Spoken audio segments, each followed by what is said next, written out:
Dreamscape presents Big Name Fan by Ruthie Knox and Annie Mayer, narrated by Hayden Bishop. Stage 46. There was the infamous balcony. The first time Bexley Simon stood on it, lit from every direction, her palms damp as she clutched its faux wrought iron railing in both hands.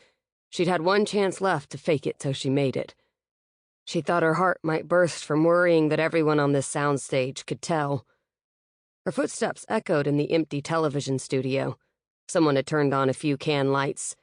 They cast dim pools of yellowish illumination on the cramped spaces of the Craven's Daughter set, which had been pulled from the metaphoric mothballs of Cineline Studios on the whim of men in suits who felt that 5 years off the air was a milestone worthy of a cheesy reunion special. There was the hallway with its rows of false doors. Here was the wood-paneled office of P.I. Cora Banks, a woman Bex hadn't been since the show wrapped. She turned in a slow circle, finally resting her eyes on the desk with its green banker's lamp discreetly bolted to the scarred wood surface. She knew just where there was a nick in the heavy brass base of that lamp that could catch a thread in her costume and rip it if she wasn't careful. She rubbed the nick with her finger. "I can see now why you didn't consider yourself father material." Bex spoke the opening line of the pilot aloud, remembering how the desk had been dressed for the episode with teetering stacks of paper, knocked over coffee cups, and crushed fast food containers. She could still feel the bite at her waist where the sound tech had shoved a microphone's battery pack between her skin and the extremely tight waistband of her flippy pink skirt.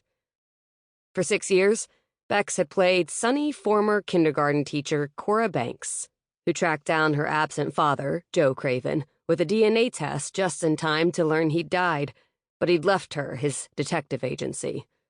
Naturally, the cause of his death was the first mystery tackled by Craven's daughter's newly minted investigator.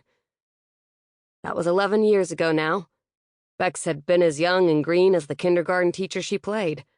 Her bright red curls and fresh face had hardly needed to be touched by hair and makeup. A loud, hollow knock made her jump and whip around. The older of Bex's 2 younger sisters gave her a tiny wave. "Isn't it the most haunting thing ever to see it resurrected like this?" Frankie wore her preferred all-black uniform of jeans, long-sleeve t-shirt, and boots, with the addition of a headset flattening the halo of short brown curls that always reminded Bex painfully of their late mother. The show Frankie worked for as a production assistant, Timber Creek.